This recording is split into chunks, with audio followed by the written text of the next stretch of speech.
दोस्तों, आज एआईएसएफ के इस पेज पर मुझे भारत की विदेश नीति और साथ में जो पड़ोसी देशों के खिलाफ एक तरह का नफरत का प्रचार अभियान चलाया जा रहा है, उस पर बात करने के लिए आमंत्रित किया है कि उसके असर क्या होंगे, उसके असर देश के भीतर क्या होंगे और उसके असर अंतर्राष्ट्रीय राजनीति पर क्या पड़ेंगे।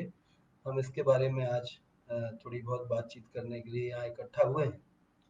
तो क्या यहाँ पर आप लोग हैं? जी, लाल सलाम साथियों। तो आज के विषय पर बातचीत करने के पहले मैं आपको विदेश नीति के संबंध में एक चुटकुला सुनाता हूँ। और अपने सवालों को अगर कहीं हो तो आप प्लीज़ इनबॉक्स में छोड़ दें, मैं कोशिश करूँगा कि उनके जवाब वक्त मिलने पर दे पाऊँ। लेकिन मैं आपकी आज की अपनी बातचीत शुरू करता हूँ एक जोक से। वो जोक यूं है कि अमेरिका, जर्मनी और सर्बिया के सामूहिक प्रयासों से एक अंतरिक्ष मिशन किया गया और उस मिशन के जरिए वैज्ञानिकों को लेकर के एक अंतरिक्ष यान जुपिटर, बृहस्पति ग्रह के एक चांद पर पहुंचा। वहां आपको पता है कि अनेक चांद। उस चांद पर उतरते साथ ही अमेरिकी जो दल था उसके व्यक्तियों ने कहा कि ये जमीन हमारी है, क्योंकि अगर हमने इस यात्रा के लिए फंड न दिया होता, हमने इस पूरे अभियान के लिए फंड न दिया होता, तो ये मुमकिन ही नहीं होता कि यहाँ पर आज हम लोग पहुंच पाते। इसलिए ये जमीन अमेरिका की है। जर्मन्स ने कहा कि नहीं, ऐसा नहीं हो सकता। अगर हमारे साइंटिस्ट इस पर काम नहीं करते, हमारे वैज्ञानिकों ने, अंतरिक्ष वैज्ञानिकों ने जो काम किया है, अगर उन्होंने वो काम नहीं किया होता तो फिर हम यहाँ कभी नहीं पहुंच सकते थे, चाहे तुम फंड कितना भी दे देते। तो ये बात भी हो गई। सर्बिया के समूह में एक सर्बिया के जो सज्जन थे, उन्होंने रिवॉल्वर निकाली और अपने साथी जो दूसरे सर्बिया के व्यक्ति थे उनको गोली मार दी और उन्होंने कहा कि ये जमीन सर्बिया की है, क्योंकि इस जमीन पर सर्बिया का खून गिरा। तो अंतरराष्ट्रीय और विदेश नीति के मामलों में अक्सर एक चीज को जो ध्यान रखा जाता है कि दो तरह के ध्रुव हैं। एक ध्रुव ये है कि हम अंतरराष्ट्रीय नीति ऐसी अपनाएं जिसमें हम चैन से रहें, सुकून से रहें, शांति से रहें और दूसरों को भी चैन, सुकून और शांति के साथ रहने दें। और दूसरा उसका पहलू ये रहता है जो विस्तारवादी रहता है, एक्सपांशनिस्ट रहता है, साम्राज्यवादी रवैया रहता है कि हम ज्यादा से ज्यादा वर्चस्व अपना बढ़ाते जाएं, हमारी ताकत ज्यादा से ज्यादा बढ़ती जाए, दुनिया के ज्यादातर हिस्सों पर हमारा कब्जा हो, हमारा प्रभुत्व हो, हमारा दबदबा हो। अगर सीधे सीधे ना भी हो तो आप कह सकते हैं कि जो उपनिवेशवाद था, जो कॉलोनियलिज्म था, उसी का एक विस्तार हम इसको मान सकते हैं। ये कई बार मिलिट्री के जरिए किया जा सकता है, ये कई बार व्यापार के जरिए भी किया जा सकता है और हम लोग देख रहे हैं कि आजकल ये व्यापार के जरिए ज्यादा किया जा रहा है।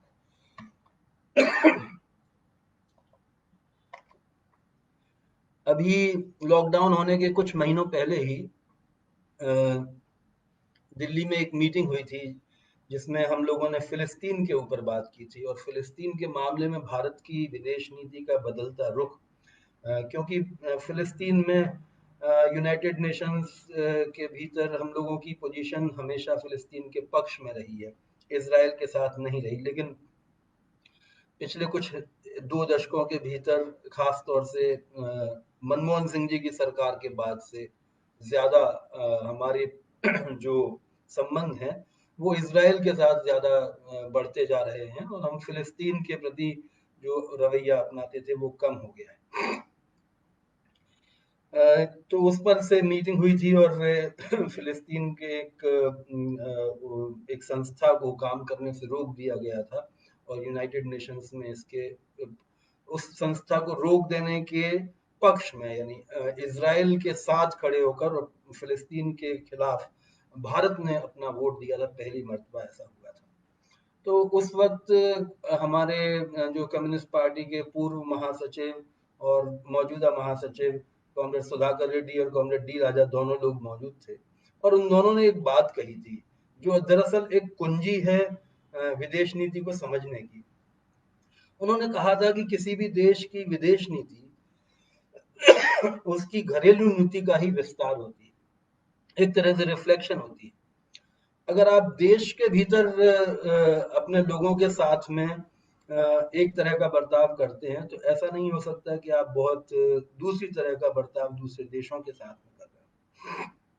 अगर आप देश के भीतर भेदभाव की नीति अपना रहे हैं, तो जाहिर है कि वो भेदभाव अगर आप गरीबी अमीरी के तौर पर अपना रहे हैं, तो जाहिर है कि आप अमीरों के पक्ष में, अमीर देशों के पक्ष में अपनी विदेश नीति को मोड़ने की कोशिश करते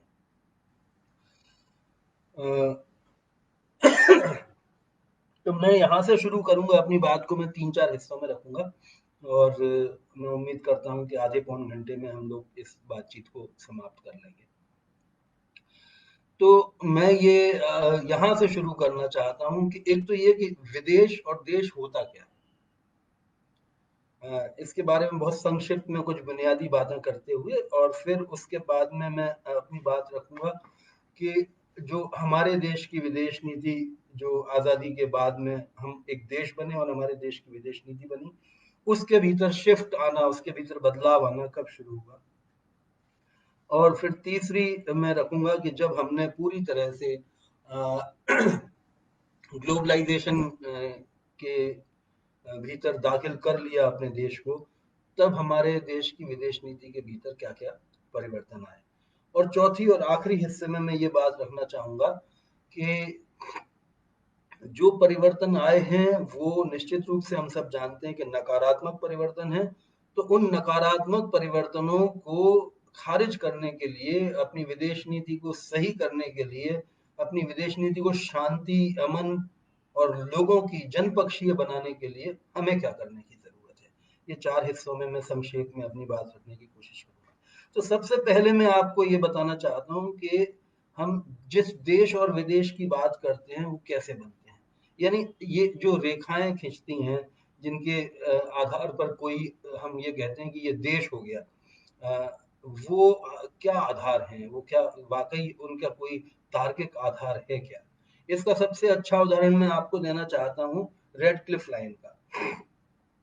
जब महोदय रेड क्लिफ जो एक वकील थे और इंग्लैंड से, वो 2 रोज पहले भारत आए और उनको ये काम दिया गया कि आप 2 दिन के अंदर भारत और पाकिस्तान का बंटवारा कर दीजिए, नक्शे पर लाइन खींच करके। जिन्होंने कभी उस इलाके को देखा नहीं, वहां के लोगों से नहीं मिले, वहां के कल्चर को नहीं जानते, 4 किताबें पढ़ी होंगी तो पढ़ी होंगी, बाकी उसके अलावा उनको कोई अनुभव नहीं था।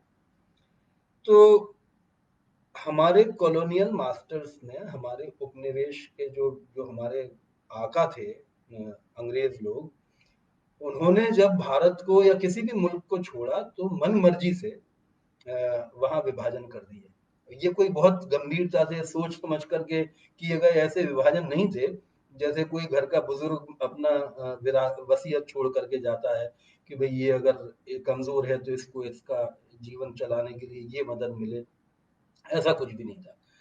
तो रेड क्लिफ महोदय ने इस तरीके से कागज पर लाइन खींच दी, जिस पर वो बाद में बहुत शर्मसार भी हुए। कुलदीप नैयर की किताब में उनका पूरा जिक्र है कि रेड क्लिफ लाइन कैसे खींची गई, मतलब बिल्कुल मनमाने तरीके से।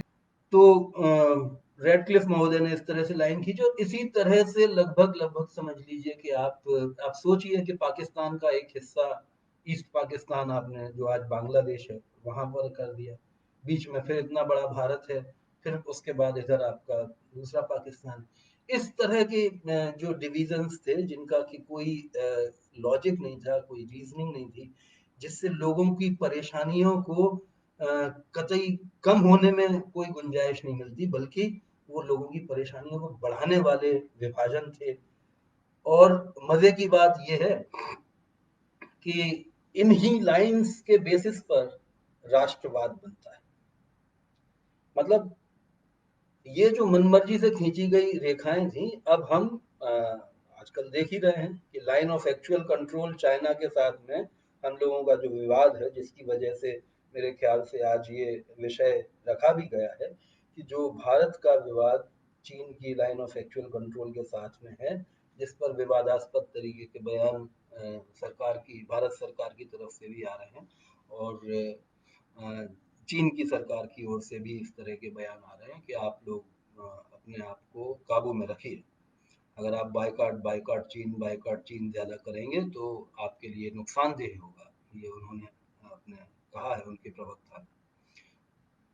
क्योंकि बीसियों अरब डॉलर का निवेश है, कई लाख लोगों को नौकरियां चीनी फर्मों ने भारत में दे रखी हैं, 1000 से ज़्यादा फर्में हैं।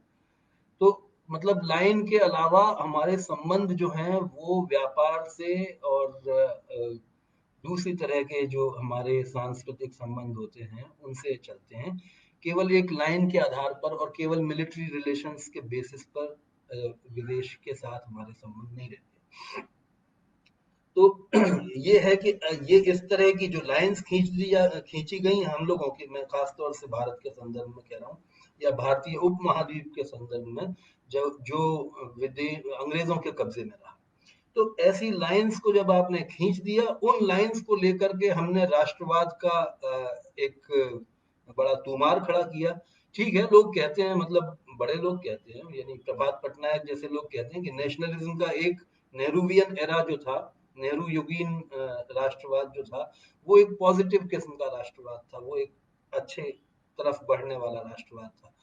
मेरे ख्याल से राष्ट्रवाद अच्छा बुरा यानी कभी ना कभी उसको खराब होना ही पड़ता है, क्योंकि वो आपको नैरो करता है। तो एक इंटरनेशनलिज्म जो भगत सिंह के भीतर था, एक इंटरनेशनलिज्म हमने जो लेनिन के अंदर देखा है, या और लोगों के जो क्रांतिकारी उस तरह की सोच रखने वाले लोग हैं, तो नेशनलिज्म उस इंटरनेशनलिज्म के सामने कहीं ना कहीं अवरोध पैदा करता है। लेकिन चूंकि अगर आप लोगों को याद है हो कि जो एम एन रॉय के वक्त में और लेनिन के साथ में एक बात हुई थी, और वो बात ये थी कि जो देश अपने आप को गुलामी से आजाद कराने की कोशिश कर रहे हैं, जो कॉलोनीज हैं, और अपने आप को औपनिवेशिक गुलामी से मुक्त कराने की कोशिश कर रहे हैं, वो समाजवाद की दिशा में ही एक बढ़ा हुआ कदम है। इसलिए इन देशों को समाजवादी रूस के साथ में, यूएसएसआर के साथ में जोड़ना चाहिए, और कम्युनिस्ट आंदोलन इनको एक इज्जत की निगाह से देखता है और इनके साथ। तो इसलिए तीसरी दुनिया के जितने भी देश अपने आप को आजाद कर पाए थे, उनके प्रति सोवियत संघ का और समाजवादी देशों का एक रुख सॉफ्ट कॉर्नर रहता था, उनके साथ उनका एक संबंध अच्छा रहता था। तो ये है कि हमने इस तरह के जो कॉलोनियल लाइंस खींच करके जो डिविजन्स क्रिएट किए थे, उन डिविजन्स के बेसिस पर हमने नेशनहुड अपना डिफाइन कर लिया। अब वो नेशनहुड जो है वो इस तरह का है कि अगर इस लाइन से हमने कह दिया कि भाई ये लाइन के इधर उधर आने से क्या है, 2 4 5 किलोमीटर का एरिया, इसको छोड़ दीजिए या उसको ले लीजिए, चाहे वो छोड़ दें या हम छोड़ दें, कुछ भी ऐसा कह दिया तो आप राष्ट्रद्रोही हैं, आप कायर हैं। इस तरह के इल्जाम आपके ऊपर आने लगते हैं। तो इनको जो ये देशद्रोही कहते हैं, उनको ये नहीं पता है कि ये देश है क्या। तो अगर कल तक मैं यहाँ इस गांव में रहता था कश्मीर में, जिसका एक हिस्सा मान लीजिए चला गया पाकिस्तान के भीतर, तो जो मेरे पड़ोसी थे वो हम हिंदुस्तान और पाकिस्तान में अलग अलग देशों में रहने लगे, और हमारे देशों की सरकारें चूंकि एक दूसरे के दुश्मन हैं, तो इसलिए हमें भी एक दूसरे को दुश्मन मानना चाहिए। तो ये संभव ही नहीं हो सकता इस तरह से, और इसी तरह से बंटवारा हुआ पंजाब के भीतर, इस तरह का ही बंटवारा हुआ। लाहौर में हमारे कितने लोग थे, 55% बोलते हैं कि लगभग 50-50% हिंदू और मुसलमान रहा करते थे, और पढ़ने के लिए जाते थे, वो इतना अच्छा विश्वविद्यालय था। बहरहाल जो भी हुआ, तो अब मैं आपको ये बताना चाहता हूँ कि जो नेहरू के समय में हुआ, वो समय ये था कि हम छोटे देश हैं, कमजोर देश हैं, गुलामी से और अंग्रेजों के शोषण से पूरी तरह जर्जर अवस्था में हैं। तो हम जो है वो महाशक्तियों की लड़ाई में नहीं पड़ेंगे, और हम इसलिए ये करेंगे कि हम अपने आप को गुट निरपेक्ष रखेंगे, किसी भी ग्रुप के साथ में नहीं जाएंगे। हम एक तरह से ये करेंगे कि हम एक तीसरा ऐसा समूह बनाएंगे जो कमजोर मुल्कों का है, लेकिन एक दूसरे के साथ मिलकर के सहकारिता के आधार पर एक दूसरे की मदद करते हुए वो एक दूसरे को उन्नत होने में, डेवलप होने में मदद कर रहा है। इसी तर्ज पर चलते हुए गुटनिरपेक्ष आंदोलन की अवधारणा हुई। और यूं तो हम चीन से छोटे थे मुल्क, लेकिन और चीन हमसे बाद में आजाद हुआ, लेकिन फिर भी चूंकि हम मतलब हमारे उस वक्त के जो विजनरी पॉलिटिकल लीडरशिप थी, कृष्णा मेनन जैसे विदेश हमारे जानकार थे विदेश मामलों के, तो इन लोगों ने, और यहाँ तक कि महात्मा गांधी जिन्होंने फिलिस्तीन को लेकर के, टर्की को लेकर के जो अपने ख्यालात जाहिर किए, वो पूरी तरह से एक सच्चाई पर आधारित डिप्लोमेसी जो होती है, जो मानवता पर आधारित डिप्लोमेसी है, उसके तहत किए, उन्होंने उसका साथ दिया। तो ये ऐसे विजनरी लोगों की वजह से जो हमारे भारत की विदेश नीति आजादी के बाद नेहरू के समय में तैयार हुई, उसके भीतर बहुत सारी अच्छी चीजें हुई। पंचशील का सिद्धांत आया और गुटनिरपेक्ष आंदोलन के हम एक तरह से अगुवा बने, जबकि चीन हमसे कई गुना ज्यादा बड़ा था उस समय, और दूसरे देश भी थे, लेकिन हमने लीडरशिप एक तरह से हमें दी, ली नहीं हमने, हमें दी गई एक तरह से लीडरशिप, क्योंकि हमारे ऊपर भरोसा था। जो मुल्क आजाद हो रहे थे, जो मुल्क आजादी की लड़ाई लड़ रहे थे, वो हिंदुस्तान के ऊपर, हिंदुस्तान को सम्मान की नजरों से देखते थे, इसे अपना घर मान करके रहते थे। यानी फिलिस्तीन के, जब फिलिस्तीन आज तक आप जानते हैं कि आजाद नहीं हुआ, लेकिन फिलिस्तीन को एक मुल्क का दर्जा दे करके उसकी एम्बेसी को भारत में दूतावास उसके लिए खोला गया, आज भी खुला हुआ है, अभी तक बंद नहीं कर पाए हैं जो मौजूदा शासक हैं चाहने के बावजूद, लेकिन वो खोला गया और उनको इजाजत दी गई कि हम आपको, यासिर अराफात को एक राष्ट्र प्रमुख की हैसियत से, हमारे 26 जनवरी या 15 अगस्त के वक्त पर जो विदेश से हम लोग मेहमान बुलाते हैं, उनको वो सम्मान दिया गया। तो यासिर अराफात को सम्मान दिया गया। जिम्बाब्वे के भीतर लड़ाई चल रही थी, जिम्बाब्वे आजाद हुआ, उसको हमने सम्मान दिया। तंजानिया, इथियोपिया, यानी अफ्रीका के कई सारे मुल्कों के भीतर जो लड़ाइयां चल रही थी, और अंगोला, ये आजाद हुए, तो ये सब भारत के प्रति बहुत सम्मान के साथ देखते थे, और भारत भी इनको सम्मान की, मतलब भारत भी हकदार था कि वो सम्मान पाए, क्योंकि भारत अपनी देश की जनता को आगे बढ़ाने के साथ साथ इन देशों के साथ भी जो संबंध बना रहा था, वो बहुत ही पीसफुल रिलेशंस थे, बहुत अच्छे संबंध थे। जैसे आप सोचिए कि इथियोपिया, तंजानिया दोनों जगहों पर हमारे भारत के शिक्षकों ने जाकर के उनकी पहली पीढ़ी को शिक्षित किया, क्योंकि वो गुलाम मुल्क थे, उन पर एक जगह पर तो इटली का कब्जा रहा सेकेंड वर्ल्ड वॉर के बाद से, तो ये और तानाशाहों के उसमें रहे, तो पूरी तरह पिसते थे, उनको कोई अक्षर ज्ञान या कुछ पढ़ने लिखने की सलाहियत कोई थी नहीं। तो जब ये आजाद हुए और आजाद होकर के एक इंसान के तौर पर उनके शासकों ने उन्हें देखना शुरू किया, तो भारत वो जगह थी जहां पर के लोग पढ़ लिख चुके थे, जहां पर टीचर्स तैयार थे। इन्होंने जाकर के वहां की पहली जनरेशन, पढ़ी लिखी जनरेशन तैयार की। बहुत सारे लोग अभी भी मिलते हैं जो भारत के टीचर्स से पढ़े हुए हैं, जो तंजानिया में, इथियोपिया में और अफ्रीकी मुल्कों के भीतर रहे। दक्षिण अफ्रीका की मुक्ति संग्राम के भीतर हम लोग कहाँ खड़े हुए थे? नेल्सन मंडेला हमारे दूसरे महात्मा गांधी की तरह से भारत में देखे जाते थे। तो ये जो दौर था जिसके भीतर हम शांति और शिक्षा और विकास, ये हमारी विदेश नीति के हिस्से थे। वो हिस्से एक तरह से हमने वो अपना संबंध, वो स्थान खो दिया। बाद में चल करके मैं दूसरे फेज में आता हूँ कि ये दूसरा फेज कब शुरू हुआ। इसमें ये बात भी ध्यान देने योग्य है कि भले ही गलतियां हुई, यानी सबसे बड़ी गलती तो अगर आप कहा जाए विदेश नीति में नेहरू युग की गलती, तो वो यही थी कि चीन के साथ में जो हमारे विवाद की लाइन थी, वो लाइन हम लोग कभी रिजॉल्व नहीं कर पाए। सीमा विवाद को हल कर लेना दोनों देशों के लिए सबसे सुखकर होता है, चाहे उसमें थोड़ा नुकसान हो, चाहे किसी को, दोनों को ही नुकसान होता है एक तरह से, क्योंकि वो विवाद है।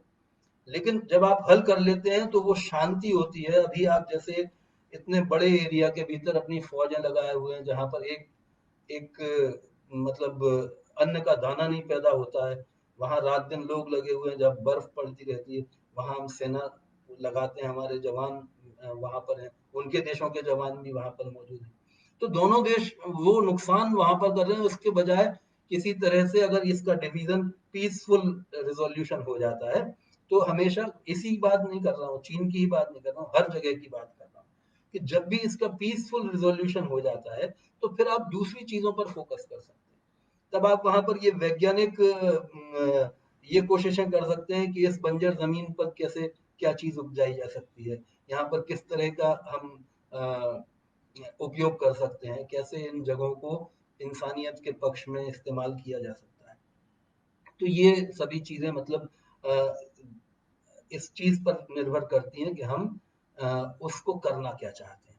तो एक तो ये एक गलती रही कि चीन के साथ में हम उस विवाद को, जो हमारे भारत चीनी भाई भाई, हिंदी चीनी भाई भाई का जो नारा फ्लोट हुआ था, वो हम कंसिस्टेंटली ना रिजॉल्व कर पाए, और ना उसको चीन के साथ में हमारा संबंध इस तरह का हो पाया कि हम इसे रिजॉल्व करने की दिशा में आगे बढ़े। तो वो बना रहा, यानी वो विवाद बना रहा, वो विवाद का बना रहना नासूर के बनते जाने जैसा होता है। और वो विवाद हमने देखा कि कश्मीर में किस तरह से एक विवाद को, मतलब ये विवाद इसलिए बनाए रखे गए। नेहरू के ऊपर ये कहना कि नेहरू युग की ये गलती थी, इसलिए मैं इसे गलती कह रहा हूँ, क्योंकि ये वो उनकी ये ख्वाहिश नहीं थी कि ये विवाद बने रहे। वो चाहते तो इस पर ज्यादा फोकस करके इन विवादों को रिजॉल्व कर सकते थे, उस दिशा में काफी आगे बढ़ सकते थे। लेकिन क्यों आज के तो शासक ये चाहते नहीं है कि इनमें से कोई भी विवाद खत्म हो, क्योंकि ये विवादों के बने रहने से उन्हें अपने मुल्कों के भीतर, अपने अपने मुल्कों के भीतर, भारत को भारत में, पाकिस्तान को पाकिस्तान में वोट बैंक की पॉलिटिक्स करने का मौका मिलता है। अगर 10, 20, 25, 50 लोग मर जाते हैं तो वो उसके आधार पर लोगों को धर्म में डिवाइड कर लेते हैं, फिर से राष्ट्रवाद का बुखार चढ़ा सकते हैं। तो इसलिए ये आज के शासक जो हैं वो तो ये चाहते ही नहीं है, लेकिन उस वक्त ये मौका था जब ये विवादों को सुलझाया जा सकता था। इसके बाद मैं ये आता हूँ कि एक शिफ्ट जो आया, तो हमने गुट निरपेक्ष आंदोलन, पंचशील का सिद्धांत और उसकी गलतियों के बारे में समझा, लेकिन इंदिरा गांधी के शासन में आने के साथ हमारे देश की विदेश नीति के भीतर एक शिफ्ट आया, और वो शिफ्ट था कि हमने अमेरिका के साथ में अपने संबंधों को ये सोच करके आगे बढ़ाना शुरू किया कि हम अपनी शर्तों पर अमेरिका के साथ संबंध बनाएंगे। हम अगर रूस के साथ संबंध बना रहे हैं, हम अमेरिका के साथ भी संबंध बनाएंगे। उस दौरान आप जानते हैं कि हथियारों की होड़ अपने चरम पर थी, और आपको ये भी याद है कि भारत में बहुत संकट की स्थिति आई थी, अकाल और युद्धों की वजह से। जो युद्ध हमने 71 का लड़ा, फिर जो युद्ध हमारा 62 का युद्ध था, 65 का युद्ध था, इन युद्धों की वजह से ये भारत के भीतर अनाज का संकट भी था, और ये सब संकट थे। तो ऐसे में अमेरिका की एक योजना थी, जो सेकेंड वर्ल्ड वॉर के टाइम से, आइजनहावर के टाइम से, जब आइजनहावर राष्ट्रपति थे तब से थी। और वो योजना ये थी कि अगर किसी मुल्क की जनता परेशान है युद्ध से, तो हम उसे एड देंगे। तो वो आमतौर पर उस नीति को, उस सेक्शन को PL 480 के नाम से जाना जाता था। तो वो उसमें जब अनाज दिया जाता था तो ये है कि आपको ये शर्तें माननी पड़ेंगी, इस तरह की शर्तें माननी पड़ेंगी। इंदिरा गांधी ने इसको रजिस्ट किया था कि ये शर्तें वर्तें हम आपकी इस तरह की गलत शर्तें नहीं मानेंगे। हाँ, हमने एड ली, लेकिन हमने शर्तें अपनी तरह से रखी भी। 1971 ही वो वक्त भी था जब अफगानिस्तान के भीतर हमला हुआ था। वहाँ के जो नॉर्दर्न अलायंस को सपोर्ट हुआ, और रशिया ने आकर नॉर्दर्न अलायंस को सपोर्ट किया, और वहाँ के जो कट्टरपंथी लोग थे, तो इंडिया और रशिया, भारत और रशिया जो है वो नजदीक थे, और जो कट्टरपंथी लोग थे वो इसलिए भारत के भी खिलाफ हुए, आज भी खिलाफ हैं। और जो तालिबानी, अभी हाल में जो तालिबान के साथ समझौता हुआ उस पर मैं आऊंगा, लेकिन मोटे तौर पर ये कि जो 1971 के वक्त का काल था, उसमें रशिया ने मतलब यूएसएसआर ने उस वक्त अफगानिस्तान की जो मदद की, और हमारा बॉर्डर लगा हुआ है, तो हमारी मदद के लिए रूस ने अपनी पनडुब्बी भेजी थी। आप सबको याद होगा कि ये यूएसए का 7वां बेड़ा जो कहा जाता है, बहुत खतरनाक और ताकतवर वो है, वो जब तैनात हुआ तो रूस ने भारत की रक्षा, रूस ने नहीं, यूएसएसआर ने भारत की रक्षा के लिए अपनी वेसल्स भेजी थी। तो ये बड़ी चीज हुई, और दूसरा एक बड़ी चीज ये थी कि हमने एनपीटी पर, मतलब उसी दौरान हमने हम जो है वो परमाणु शक्ति भी बने, लेकिन हमने अमेरिका के दबाव में आने से इनकार कर दिया, और एनपीटी पर समझौता, एनपीटी पर साइन करने से मना कर दिया। तो ये हमने अपना दम भी दिखाया, हमने ये भी दम दिखाया उसी दौरान जब इंदिरा गांधी थी, कि बांग्लादेश को हमने आजाद करवाया।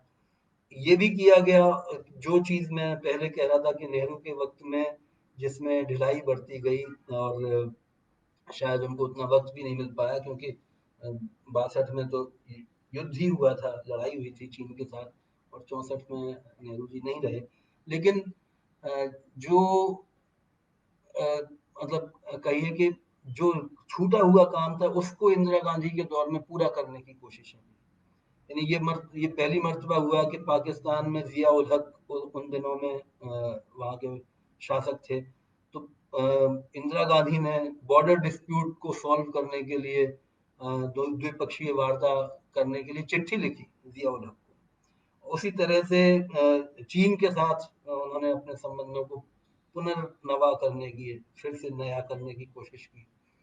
तो ये सारी जो उपलब्धियां थी, लेकिन उसके साथ ही हम अ, अमेरिका के साथ में जिस भी तरह का हमने रिश्ता एक बनाया, वो वहां से जो शुरुआत हुई, उसमें हम एक तो जैसे अमेरिका और यूएसएसआर के बीच में हथियारों की जंग थी, होड़ थी, वैसे हम उनके खरीदार बनते गए।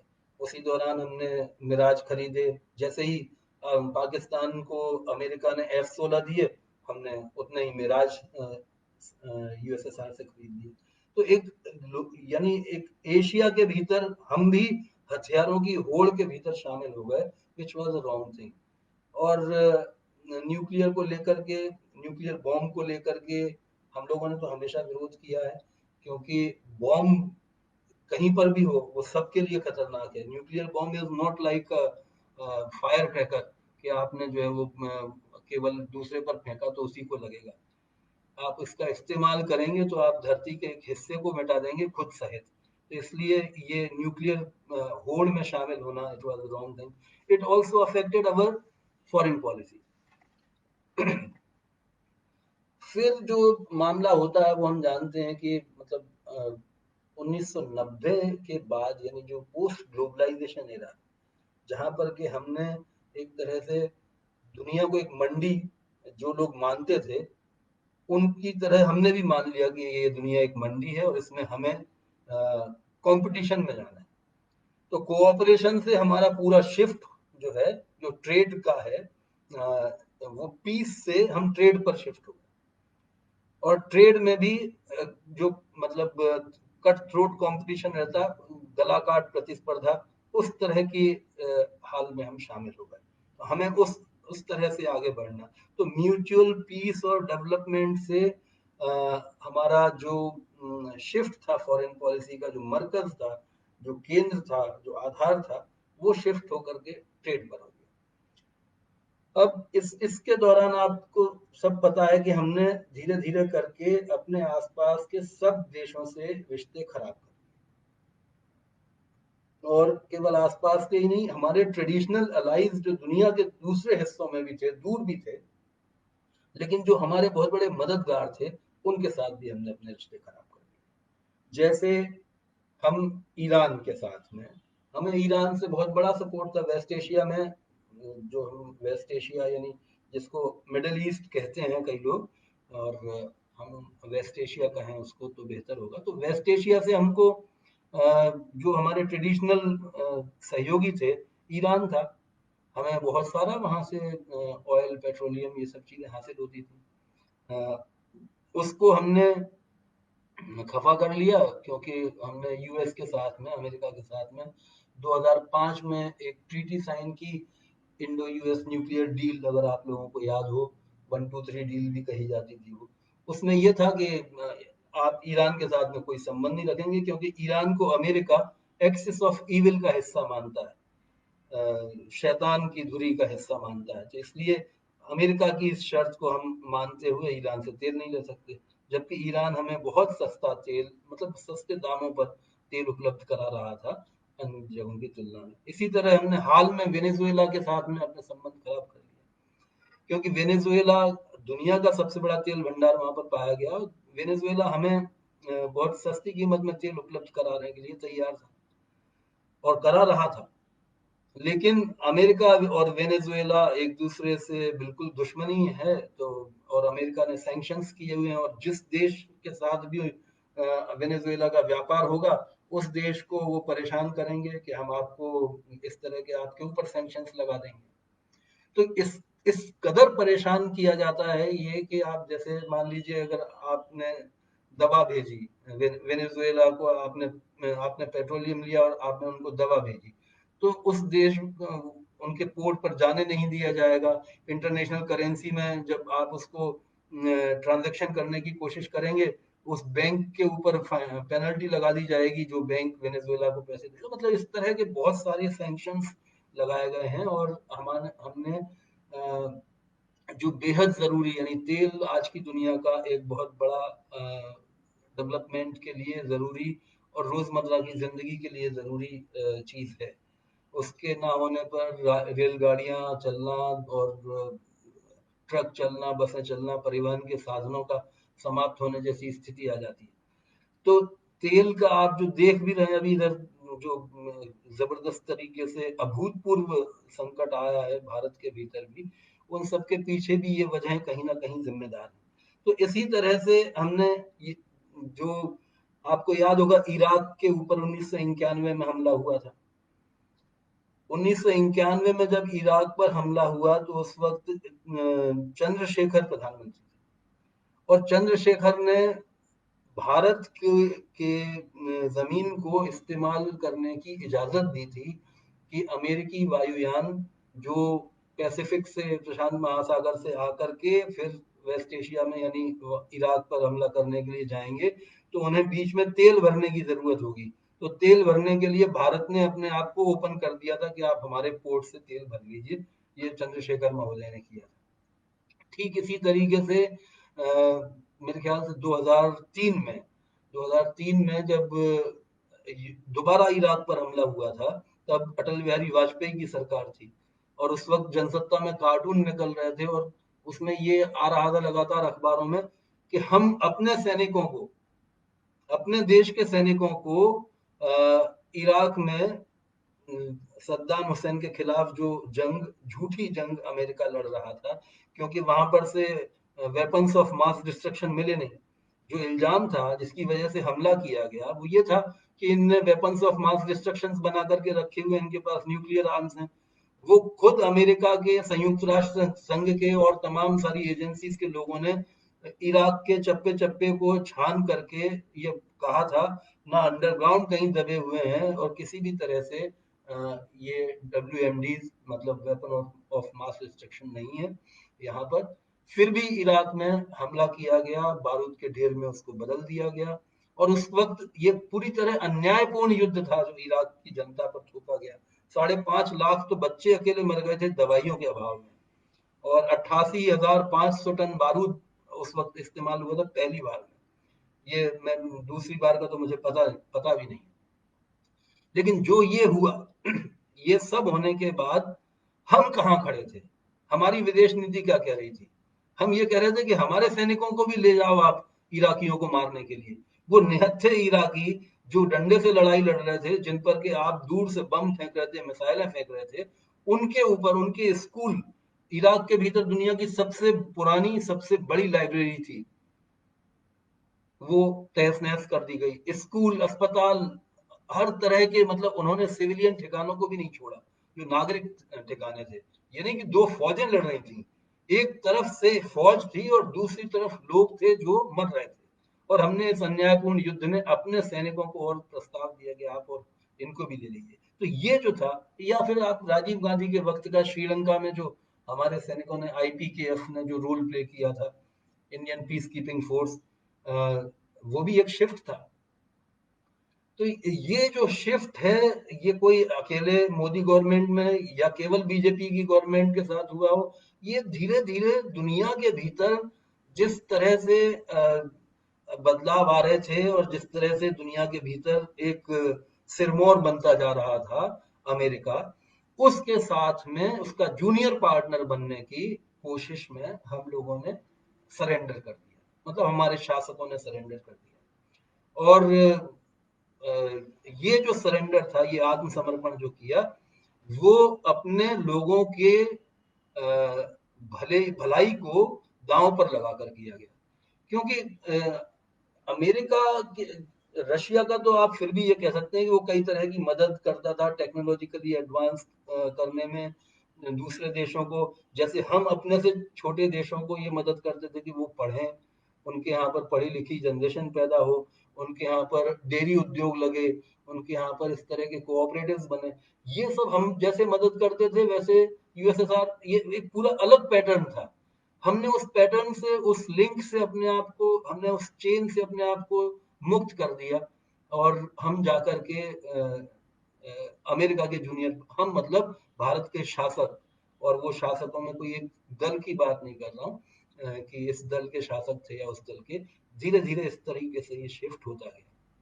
अभी जो शिफ्ट मैंने जैसे इसके बारे में आपको बताया था कि फिलिस्तीन को लेकर के हाल में अमेरिका ने फिलिस्तीन के खिलाफ और इसराइल के पक्ष में वोट किया, वैसे ही आप देखिए कि इसराइल के साथ में हम लगातार हथियारों के समझौते बढ़ाते जा रहे हैं, चाहे कोई भी सरकार रही हो। मनमोहन सिंह की सरकार के वक्त से देख लीजिए, हम लगातार जो है वो इसराइल के साथ में हम युद्ध अभ्यासों में जा रहे हैं उनके साथ में। हमारे हथियारों की खरीद फरोख्त का ज्यादा बड़ा बाजार इसराइल बन रहा है, हम इसराइल के ज्यादा बड़े आयातक बन रहे हैं, निर्यातक बन रहे हैं। तो और इसराइल को सब जानते हैं, दुनिया में जानते हैं कि इसराइल को अमेरिका का पूरा सपोर्ट है। तो ऐसी स्थिति के भीतर हमने एक न्याय और इंसाफ की साइड लेने के बजाय, हमने एक जुल्मी के साथ, एक जबरदस्ती करने वाले, एक शोषक के साथ में अपना रिश्ता जोड़ना कबूल किया, विच इज वेरी रॉन्ग। इसमें हमने अपने सभी पड़ोसियों से भी संबंध खराब किए और अपने सभी सहयोगियों से भी संबंध खराब किए। मैं एक एक करके संक्षेप में अपने पड़ोसियों के साथ में जो किया है हमने, उस पर आता हूँ। देखिए, पाकिस्तान तो हमारा सबसे चहेता, मतलब हमारी सब सरकारों का सबसे चहेता दुश्मन बना हुआ है, तो इसलिए उसके बारे में ज्यादा जिक्र करना जरूरी नहीं है। लेकिन हाँ, ये है कि अभी हाल में जो एक ट्रीटी साइन की है अफगानिस्तान में तालिबानियों ने अमेरिका के साथ, कि अमेरिका के जो सैनिक हैं अफगानिस्तान में मौजूद, वो वहां से वापस अमेरिका जाएंगे। इससे कई तरह की चीजें, इसके असर जो है वो कई तरह के हो सकते हैं। एक तो ये कि तालिबान जो है वो एक कठमुल्लावादी ताकत है, उसको प्रश्रय मिलने से पहले भी ये हुआ कि तालिबानियों ने पाकिस्तान की जमीन का इस्तेमाल करके अपना असर बढ़ाया था, और पाकिस्तान उसका इस्तेमाल फिर दूसरी तरह से कर सकता है।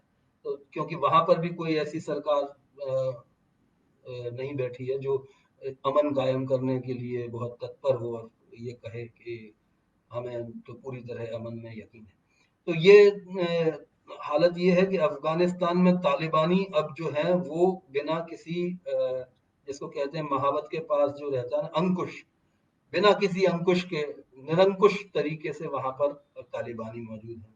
वो तालिबानी भारत के धर्मनिरपेक्ष स्वरूप को बिल्कुल पसंद नहीं करते हैं, क्योंकि वो कट्टरपंथी हैं।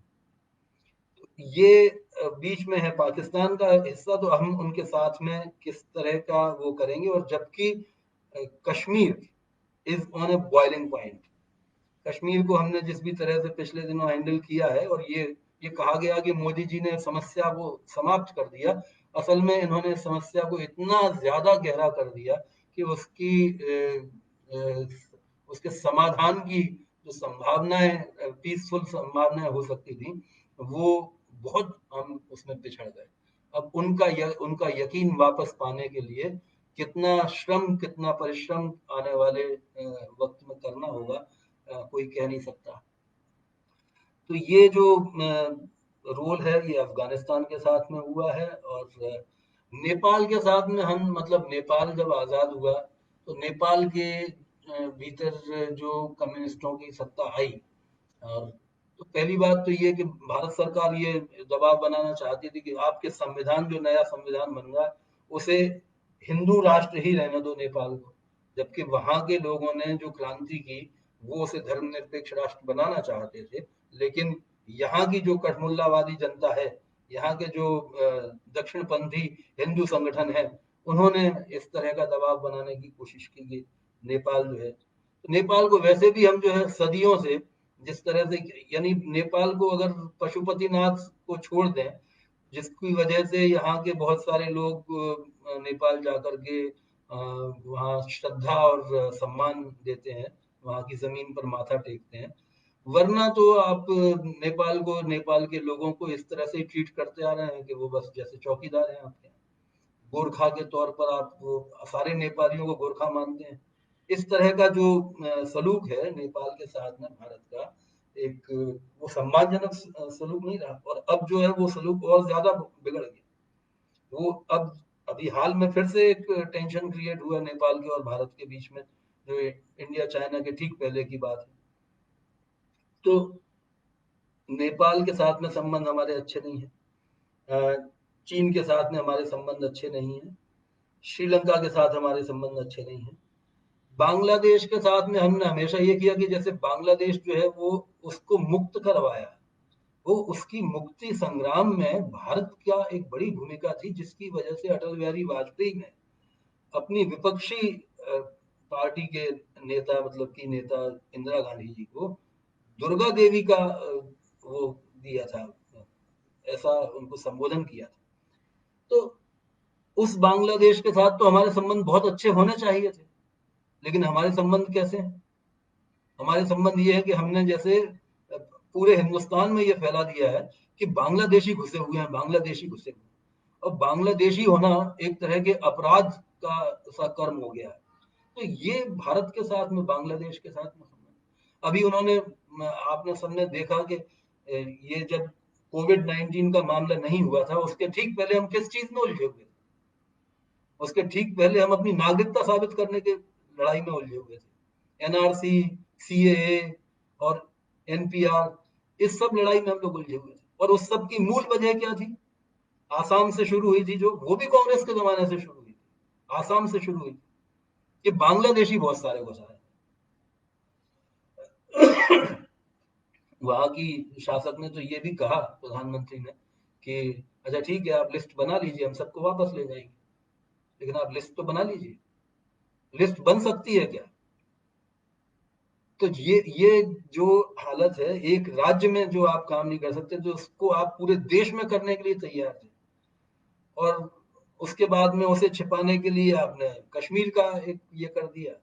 वो कश्मीर की भी 7-8 महीने से हम, मतलब वहां की जनता के साथ में तो कोई संवाद है ही नहीं किसी का। वो किस हालत में रह रहे हैं, उनके क्या, अब कोविड-19 और हो गया है, तो इसलिए अब किसी का किसी के साथ कोई संवाद नहीं। इससे और शासकों को एक आसानी हो गई, क्योंकि हम अपना पूरी तरह से संवादहीन तरह से हम अपनी घरेलू नीति भी कर सकते हैं और विदेश नीति भी कर सकते हैं। हमें जिससे जो समझौते करने होंगे हम करते रहेंगे।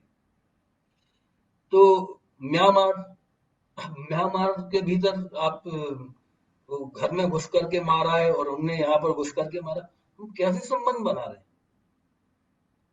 म्यांमार से रोहिंग्या आ गए हैं, तो रोहिंग्या जो है वो तो पूरे देश के भीतर बहुत बड़ा खतरा हो गए हैं। इस तरह का एक वो क्रिएट किया गया है पैनिक। अरे हमारे देश में तिब्बत से भी लोग आए, बौद्ध लोग हैं जो रहते हैं, इतने उनको हमने सम्मान के साथ में अपने देश की मेहमान कहा, अपने देश के। लेकिन जो मुस्लिम्स हैं वो सब मेहमान नहीं होंगे, वो सब आतंकवादी ही होंगे। ये कहाँ का किस तरह की नीति है ये? और इस नीति की वजह से हमने अपने आसपास के सब देशों के साथ में संबंध खराब किए। तो अब ऐसे में किया क्या जाए? किया ये जा सकता है, जो मुझे लगता है कि एक second,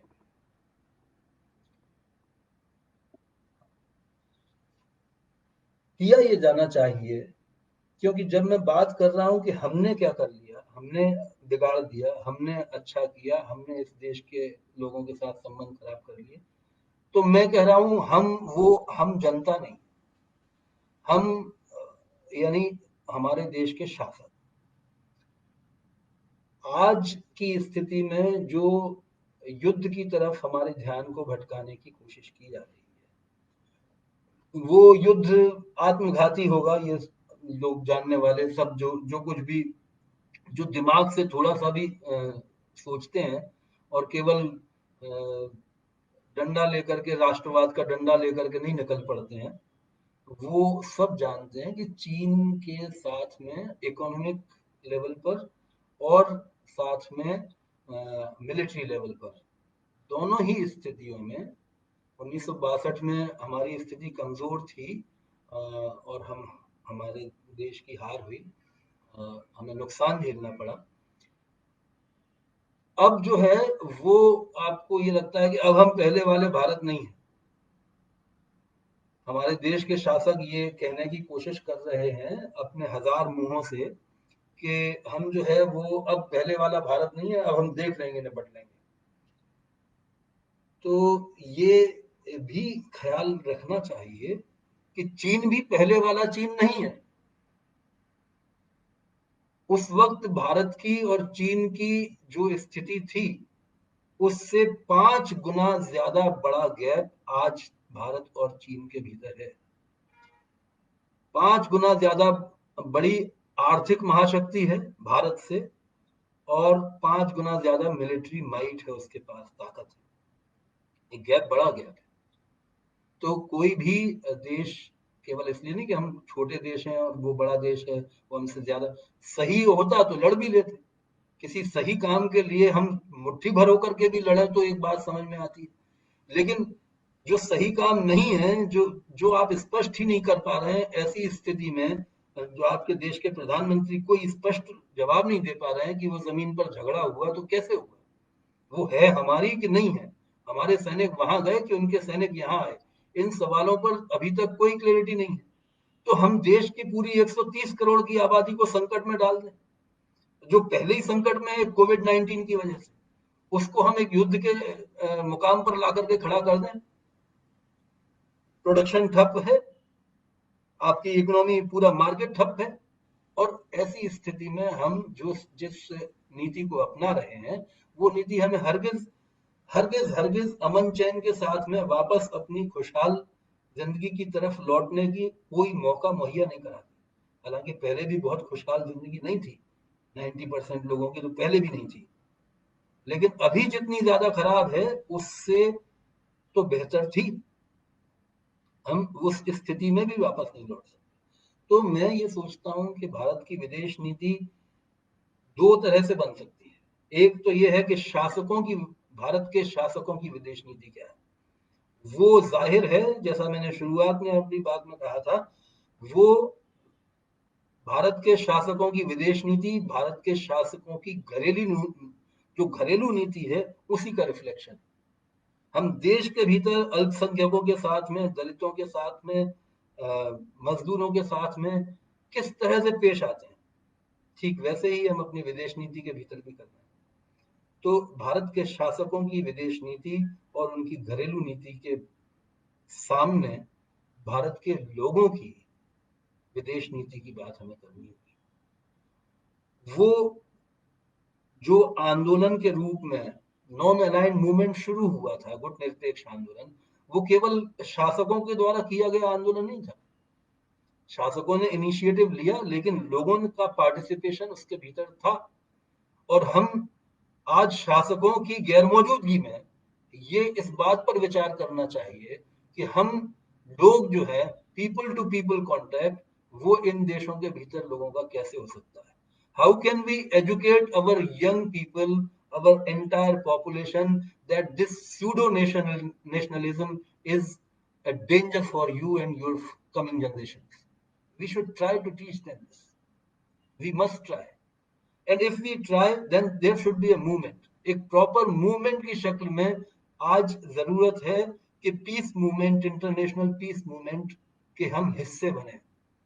And I have good faith in organizations like AISF because it has a great legacy.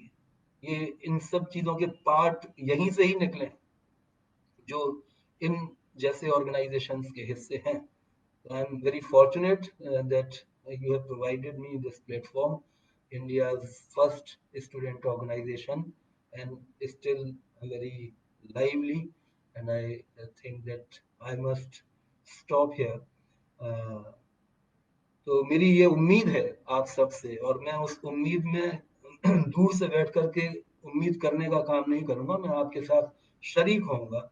लेकिन हम सबको मिल करके एक कोऑर्डिनेशन कमेटी बना करके ये कोशिश करनी चाहिए कि पीस मूवमेंट को पूरा रिवाइव कैसे किया जाए, और स्टूडेंट जो ऑर्गेनाइजेशन है, जो यूथ ऑर्गेनाइजेशन है, जो विमेन्स मूवमेंट्स हैं, उन सबको एक पार्ट कैसे बनाया जाए एक इंटरनेशनल पीस मूवमेंट का. तब जाकर के हम सरकार की जो शासकों की विदेश नीति है, जो जनता के खिलाफ है, उसको एक जवाब दे सकेंगे. और शायद ये कर सकें कि ऐसे शासकों को, ऐसी सरकारों को जो लोगों को रिप्रेजेंट नहीं कर रहे हैं बल्कि कैपिटल को रिप्रेजेंट कर रहे हैं, अपने देश के भीतर चंद मुट्ठी भर पूंजीपतियों को रिप्रेजेंट कर रहे हैं, और उसके लिए लोगों को दांव पर लगा रहे हैं, देशभक्ति का नाम लेकर के, राष्ट्रभक्ति का नाम लेकर के, राष्ट्रवाद का नाम लेकर के, ऐसी सरकारों को बदल दिया जाए. हम आगामी जो जनरेशंस होंगी उनको हम तभी जवाब दे सकेंगे जब ये रेजिस्टेंस, हम कड़े से कड़ा प्रतिरोध खड़ा कर सकें. बहुत शुक्रिया आप सभी का.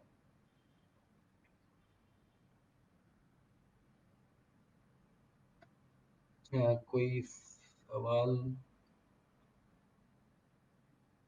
हाँ,